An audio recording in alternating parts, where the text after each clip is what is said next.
التي بموجبها ينبع عن رسول الله صلى الله عليه وآله وسلم في حماية الدين ورعاية مصالح المسلمين. مولانا أمير المؤمنين بعدما يستحق مقامه العالي من الإسلام وواجب الإنفاق وما يتطلبه جنابه الشريف من آيات الولاء المشروعة بصادق الأقوال والأفعال. وبمناسبة موسم هند المولى إدريس الأكبر بمدينة زرقون، هذا الموسم الروحي الجميل الذي يخلد سيرة أحد رموز الدولة المغربية الشريفة ومؤسسها، والذي يعيد إلى أذهاننا تاريخا مجيدا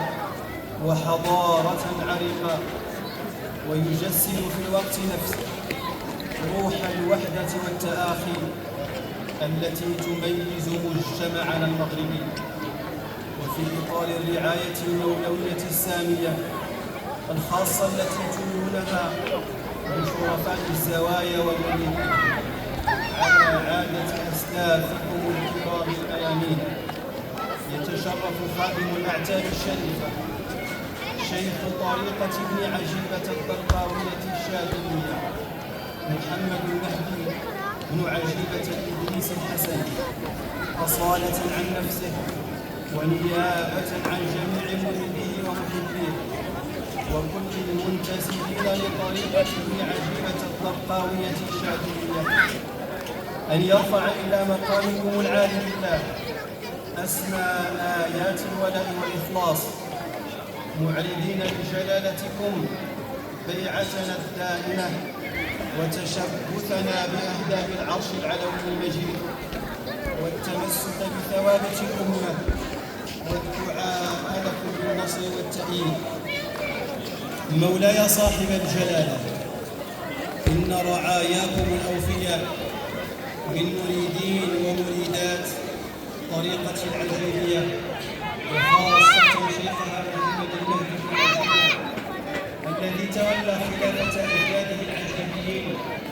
في مواصلة التربية الروحية للمريدين ونشر قيم الأخلاق والمواطنة وفق ما ترمي إليه مبادئ الشريعة الإسلامية السمحاء ببلادنا تحت القيادة الرشيدة لجلالتكم،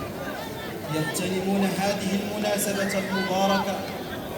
ليعربوا لجلالتكم عن اعتزازهم البالغ بسياستكم الحكيمة التي تنهجونها لرعاية أهل التصوف والزوايا في ظل الثوابت الدينية والوطنية المتمثلة في العقيدة الأشعرية المبنية على الكتاب والسنة، والمذهب المالكي الذي هو مذهب أهل المدينة، والتصوف السني الجنيدي المبني على مقام الإحسان ومكارم الأخلاق، والمربي على تزكية النفس وتطهيرها من أمراضها المختلفة. مولانا أمير المؤمنين، إنه بحكم ما ناطكم الله به من واجب خدمة الإسلام والحفاظ على كليات القرآن والعمل بسنة جدكم خير الأنام عليه أفضل الصلاة والسلام، فإنه لمن سوابغ المكرمات ومحاسن النفحات أن يوافق هذا الموسم مرور 15 قرنا على ميلاد جدكم الأكرم صلى الله عليه وسلم. فطوبى لنا بما أذنتم به في رسالتكم السامية إلى الاحتفاء بالسيرة والسنة النبوية، وذلك من أجل استلهام السيرة العطرة وشمائلها الزكية لتحقيق الحياة الطيبة للناس. وارتأيتم أن تكون هذه السنة سنة انطلاق مشروع التعريف بقدره وفضائله وسمو مدارجه. لذلك فنحن يا مولاي بتوجيهاتكم آخذون، وبتعليماتكم عاملون، وبنصائحكم مستنيرون، وعلى هديكم سائرون. حفظكم الله يا مولاي، وجعل النصر حليفكم، وأسدل على جلالتكم رداء الصحة ودوام العافية، وحقق على يديكم ما يصل إليه شأنكم الوفي من عز ورفعة وسؤدد، وأدامكم جلت قدرته سنة لهذه الأمة وقائدا لمسيرتها التنموية وضامنا لاستقرارها وأمنها ووحدتها، وأقر عينكم بولي عهدكم المحبوب مولاي الحسن، وشد أزركم بشقيقكم مولاي رشيد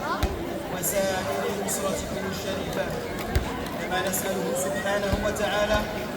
أن يتغمد بواسع رحمته وكريم فضله وجوده الملكين الراحلين مولانا محمدا الخامس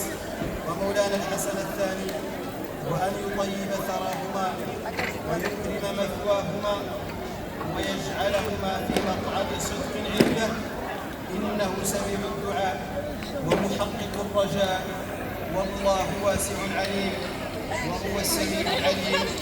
والسلام على مقامكم العالي بالله ورحمته تعالى وبركاته. خادم الأعتاب الشريفة شيخ الطريقة ابن عجيبة محمد المهدي بن عجيبة، وحرر بزربون يومه الأربعاء 21 من صفر 1448 للهجرة، الموافق 5 من رشد 2026 للميلاد. الله يبارك في عمر سيدي.